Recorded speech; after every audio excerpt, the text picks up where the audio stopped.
ஏதத் விஞ்ஞான மாத்திரேன ஸ்ரீ வித்யா சித்திதா பவேத். இந்த ஸ்ரீ வித்யானது சித்தியை அடிக்கக்கூடியதாக இருக்கக்கூடியது. அறிந்த மாத்திரத்தினாலேயே பலவிதமான ஸ்ரீ வித்யா சித்திகளை அடைவாய். அது என்ன தெரியுமா? இப்ப சொல்றேன், இதா சீக்கிரம். சிவநாமானி என்னன்னு கேட்டல சொல்றேன். கத்ரயம் அத்வயம் சைவ சைவோபாக பிரகீர்த்திதா. இந்த மந்திரத்துல சிவனுடைய போர்ஷன் இருக்கு.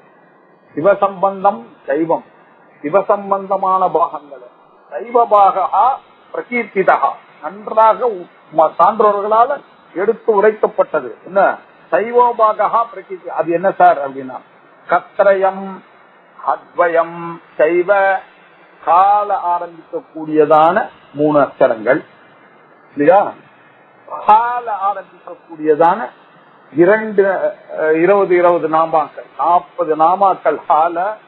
கால நான் உனக்கு என்ன சொல்லியிருக்கேன், 60 நாமாக்கள் சொல்லியிருக்கேன். இதெல்லாம் சிவனுடைய அக்ஷரத்திலிருந்து வந்தது. எதெல்லாம் சொன்னது பாருங்க. ககார ரூபாயை நமகான்னு ஆரம்பிச்சான். கல்யாணியை நமகா, கல்யாண குணசாலிஜைன்னு காவ ஆரம்பிச்சோம் இல்லையா முதல்ல.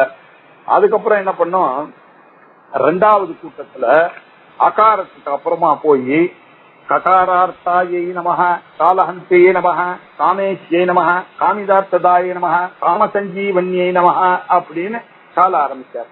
திருப்பியும் கடைசியில போய் 241வது நாமவா ககாரிண்யே நமஹ, ஆத்யலோலாய நமஹ, காமேஸ்வர மனோகராய நமஹ, காமேஸ்வர பிராணநாத்ஜை நமஹ அப்படின்னு 3 ககாரத்துல ஆரம்பிக்கக்கூடிய நாமாக்கள் இருக்க. இதெல்லாம் சிவாஸ்கரம்பா அப்படின்னாரு. அதுக்கப்புறம் துவயம் ஆரம்பிக்கக்கூடிய நாமாக்கள் முதல்ல கயே ல ஸ்ரீம்ல வரல. அதுக்கப்புறம் 2வது கூட்டத்துல நமக்கு வந்துருச்சு. அது எப்படி வந்தது? அகார ரூபாயை நமஹ, ஹரத்ருத் பூஜிதாயை நமஹ, ஹரிண ஈச்சனாயை நமஹ, ஹரப்பிரியாயை நமஹ அப்படின்னு கால ஒரு 20 நம்ம 101ல இருந்து 120 வரை பார்த்தோம். திருப்பியும் என்ன பண்ணோம், 161வது நாமாவாக அகாரார்த்தாயை நமஹ, ஹம்சகத்யை நமஹ, ஆட்டக ஆபரண உஜ்வலாயை நமஹ, ஆரஹாரி குஷாபோகாயை நமஹ அப்படின்னு பார்த்தோம். இப்படி கால 40 நாமாக்கள் பார்த்திருக்கோம். கால 60 நாமாக்கள் பார்த்தோம். கான்ற அக்ஷரம் 3, கா என்ற அக்ஷரம் 2, கத்ரயம் கா எனக்கூடிய 3 ககாரங்க, 3 ககாரங்களும் துவயம் 2 ஹகாரங்களும் சைவோபாகா பிரகீர்த்திதா, சிவனுடைய பாகம் என்று சொல்லப்படுகிறது. இதை விஷயம் தெரிந்து கொள்ள வேண்டும். இந்த விஷயத்தை படிச்சதுக்காக இந்த சீக்கிரம் நீங்க தெரிஞ்சுக்கணும். இதுல ககாரமும் ஹகாரமும் சிவாட்சரங்கள் அப்படின்னா. அதுக்கப்புறம் சொல்லுங்க சார். பக்தி அக்ஷராணி சேஷாணி ரீங்கார உபயாத்மகா. ரீங்கார உபயாத்மகா முதல் கூட்டத்துல ஸ்ரீம்னு முடிஞ்சது, வாக்பவ கூட்டம். 2வது கூட்டம் மத்தியம கூட்டம், காமராஜ கூட்டம். அதுவும் சுத்தி போட்ட மாதிரி ஹிரீன்ல முடிஞ்சது. 3வது கூட்டமானது அதுவும் என்ன சக்தி கூட்டமானது, அதுவும் ஸ்ரீம்ல முடிஞ்சது. இப்படி ஸ்ரீம் அப்படின்னு சொல்லக்கூடிய இஹு இரு இம், அதுல ஹா இருக்கு இல்ல, சிவனுடைய போர்ஷன் இருக்கு, பாக்கி சக்தியினுடைய போர்ஷன் இருக்கு. அதனால இது 2ம் சிவசக்தி அக்ஷரங்களாக இப்படி 60 போயிடுச்சு இல்லையா.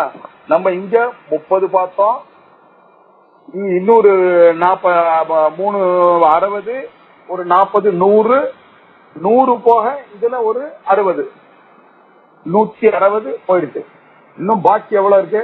140 நிக்கிறது. அப்படின்னா 7 அக்ஷரங்கள் நிக்கிறது.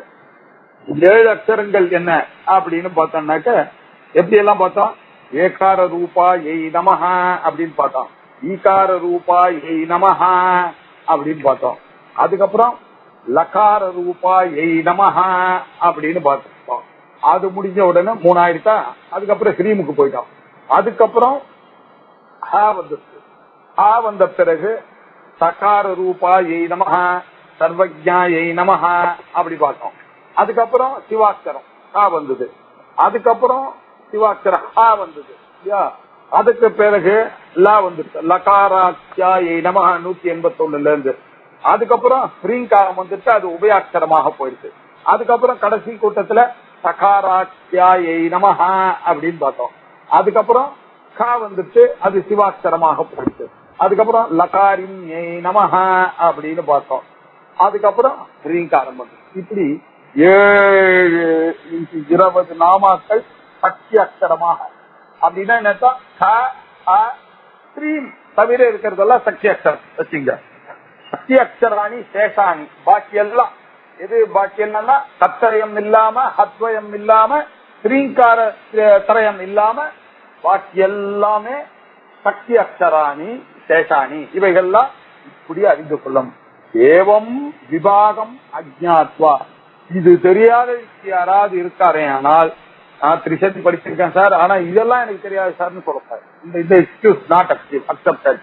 ஏவம் விபாகம் அஜ்ஞாத்வா, இதை யாராவது தெரிந்து கொள்ளாமல் இந்த திரிசதியை நானும் படிச்சானே ஆனால், ஏ வித்யா ஜாபசாலினா, அவன் எவ்வளவு பெரிய ஜபசாலியாக இருந்தாலும் தேசாம் அவர்களுக்கு சித்திதா வித்யா கல்பகோட்டி சதைரபி, இந்த பிரிவினையை இந்த ஒரு விஷயத்தை அறியாமலா யாராவது ஒருத்தன் ஸ்ரீவித்யை ஜபிக்கின்றானோ அவர்களுக்கு 100 கோடி கல்பங்கள் அவன் ஜபம் பண்ணாலும் ஒரு பலனும் அவனுக்கு கிடைக்காது.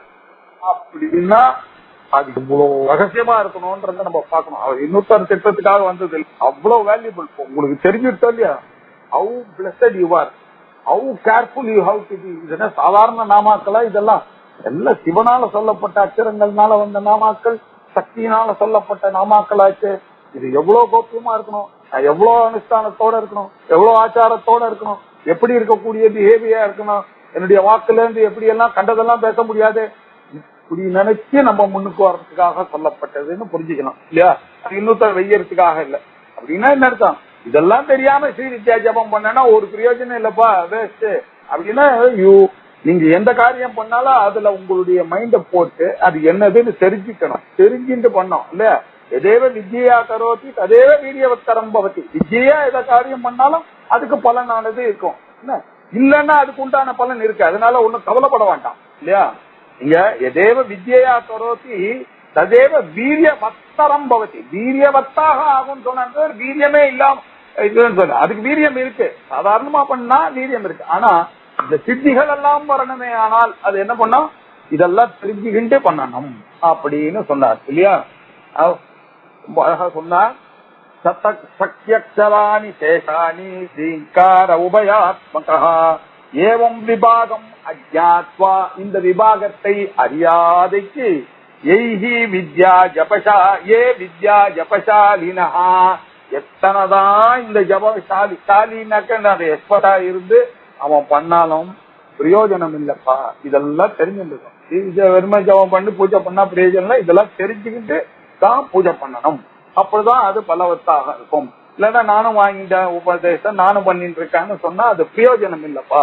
அதனால கொஞ்சம் இங்க அப்ளை பண்ணுங்க அப்படின்னு சொல்றதுக்காக சொன்னார். அகஸ்தியருக்கு சொல்வதன் மூலமாக நம்மளுக்கெல்லாம் சொன்னார் இல்லையா. இப்போ அடுத்தது சொல்றாரு பாருங்க. இதுல ஸ்ரீவித்யா மந்திரங்கள் எதுக்கு யூஸ் பண்ண போறோம்? ஸ்ரீ சக்கரத்தை பூஜிப்பதற்காக யூஸ் பண்ண போறோம். ஸ்ரீ சக்கரத்தை பூஜிக்கணும்னு என்ன, அது விஷயங்கள்லாம் தெரியாம அதுக்கு நீங்க ஸ்ரீ சக்கரத்தை பூஜை பண்ண முடியாது. ஸ்ரீ சக்கரம்னா சும்மா படத்துல பண்ற மாதிரி ஏதோ அந்த சாதாரண பக்தியினால பண்ணக்கூடிய விஷயம் இல்லை. இது மோக்ஷாந்தம் எடுத்துக்கொண்டு போற வித்யானது. இது ரொம்ப எஃபர்ட் பிரயத்தனத்தோட பண்ணணும். பிரயத்தனத்தோட பண்ணனா நிறைய அறிவோட பண்ண வேண்டியது, நிறைய விஷயங்களை அறிந்து கொண்டு பண்ண வேண்டியிருக்கு. இப்படி அறிய வேண்டிய விஷயங்கள் என்னன்றதை இப்போ நமக்கு சொல்ல போறார். ரொம்ப ஆச்சரியமான விஷயங்கள், அதிராப்டா கேட்க வேண்டிய விஷயங்கள். சதுர்பிஹி ஹி சக்கரைச்ச சக்தி சக்கரைச்ச பஞ்சபிஹி நவசக்கரைச்ச சம்சித்திம் ஹி சக்கரம் சிவயோர் வபுஹு. சிவ அக்ஷரங்கள் சக்தி அக்ஷரங்கள் அப்படின்னு பார்த்தோம். இந்த ஸ்ரீ சக்கரத்துல சிவ சக்கரங்கள்னு ஒண்ணு இருக்கு, சக்தி சக்கரங்கள்னு ஒண்ணு இருக்கு. சதுர்பிஹி சிவ சக்கரைச்ச 4 சக்கரங்கள் சிவ சக்கரங்கள்னு பேரு. சக்தி சக்கரைச்ச பஞ்சபிகி 5 சக்கரங்கள் சக்தி சக்கரங்கள் அப்படின்னு பேரு. இந்த நவசக்கரைச்ச இந்த 9 சக்கரத்தையும் வைத்துக் கொண்டு யார் பூஜை பண்ணுகிறானோ சம்சித்திம் ஸ்ரீசக்கரம் அவனுக்குத்தான் என்ன வருகிறது, சம்சித்தி அவனுக்கு ஏற்படுகிறது. அவன் சிவயோகோ வப்புகு, சிவயோகோ துயல், சிவன் சிவா, சிவன் என்ன சக்தி என்ன, இவர்கள் 2 பேருடைய சேர்ந்ததான ஒரு சரீரம் தான் இந்த நவசக்கரங்களும். அதுல 4 சிவசக்கரம், சக்தி சக்கரமானது 5. இதுதான், இது 2 சேர்ந்து இருக்கக்கூடியது 9 சக்கரத்தோட கூடியிருக்கிறது தான் ஸ்ரீசக்கரம். இந்த ஸ்ரீசக்கரம் தான் சிவயோகோ வபு, சிவசக்தியினுடைய ஒரு உருவமாக சரீரமாக இருக்கக்கூடிய விஷயம்தான். வப்புகுனா சரீரம், சிவயோகோ வப்புகு. அது என்ன சார் வப்புகு அப்படின்னாக்க, முதல்ல ஸ்ரீசக்கரத்தை பத்தி பரிஞ்சிருந்தாதான் இது அடுத்தது பரிச்சுக்க முடியும் இல்லையா. அதனால இப்ப என்ன பண்ணோம், ஸ்ரீசக்கரத்துல நம்ம தெரிந்து கொள்ள வேண்டிய விஷயங்கள் இருக்கு. முதல்ல என்னெல்லாம் இருக்கு ஸ்ரீசக்கரத்துல அப்படின்னு பார்ப்போம். பிந்து திரிகோண வசுகோண தசாரயுக்மம் மண்வஸ்திரம் நாகதல ஷோடச பத்ரயுக்தம் விருத்தத்ரயம் தரணி சதனத்ரயஞ்ச ஸ்ரீசக்கரராஜ உதிதம் பரதேவதாயாக, பரதேவதையை குறிக்கக்கூடியதானது ஸ்ரீசக்கரம். அந்த ஸ்ரீசக்கரத்துல என்னெல்லாம் இருக்கு, நடுவுல ஒரு புள்ளி இருக்கு, அதுதான் ரொம்ப இம்பார்ட்டன்ட், பிந்து. அது எங்க இருக்கு, ஒரு ட்ரையாங்கிள் இருக்கு, திரிகோணத்துல இருக்கு. அதுக்கு மேல என்ன இருக்குன்னா 8 ட்ரையாங்கிள் இருக்கு. அதுக்கு மேல என்ன இருக்கு, 10 ட்ரையாங்கிள் இருக்கு. அதுக்கு மேல ஒரு 10 ட்ரையாங்கிள் இருக்கு. தசார யுக்மம், இதுக்கு ஒரு 10 தசா கோணங்கள் உள்ளுக்குள்ள இருக்கு, புறமாக ஒரு 10 இருக்கு இல்லையா. அதுக்கும் மேல பாத்தீங்கன்னா ஒரு 14 ட்ரையாங்கிள் சுத்தி இருக்கு இல்லையா. அதுக்கு மேல பாத்தீங்கன்னா ஒரு 8 தளமான ஒரு தாமரை இதழ் இருக்கு. அதுக்கு மேல பாத்தீங்கன்னா ஒரு 16 தளங்கள் இருக்கு இல்லையா, பத்திரங்கள் இருக்கு. அதுக்கும் மேல பாத்தீங்கன்னா ஒரு 3 சர்க்கிள் இருக்கு, விருத்தத்ரயம் இருக்கு. அதற்கு மேல பாத்தீங்கன்னா ஒரு 3 கோடி ஸ்கொயரா இருக்கு. அந்த 3 ஸ்கொயர்ல பாத்தீங்கன்னா நடுவுல 4 கேப் வச்சு இருக்கு. தரணி சதனத்ரயஞ்ச ஸ்ரீசக்கரராஜ உச்சம். இப்படி இந்த உலகம் முழுக்க அத பிருத்திவி அப்பு தேஜா வாயு ஆகாசம் கால திக்கு ஆத்மா மனாம்சி நம்ம மனசு புத்தி அகங்காரம் சித்தம் எல்லாம் இந்த ஸ்ரீசக்கரத்துக்குள்ள அடக்கமா இருக்கு. இந்த ஸ்ரீசக்கரத்துக்குள்ள போகணும்னாக்கா 4 அசல்கள் இருக்கு, சமஸ்திரம் இருக்கு. ஜபயோகம் இல்லையா, கர்மயோகம், உபாசனா யோகம், ஞான யோகம். 4 வழிகள்லயும் நீங்க அம்பாளை தாடுறதுக்கா அம்பாளுடைய தெய்வீ சேஷா குணமயி மம மாயா துரத்யா மாமே வையே பிரபத்யந்தே மாயாம் கேதாம் தரந்திதே. மாயை மாயைன்னு சொல்லிட்டே ஜெகத்தானது மாயை, ஜெகத்தானது மாயை, ஜீவனும் பிரம்மமுன பிரம்ம சத்தியம், ஜெகத் மித்யா ஜெகத் மாயை, ஜீவோ பிரம்ம இவ அப்படின்னு சொல்லிட்டே இருந்தா எப்படி, அது எங்க புரிக்க வேண்டாமா அப்படின்னா என்ன அர்த்தம்.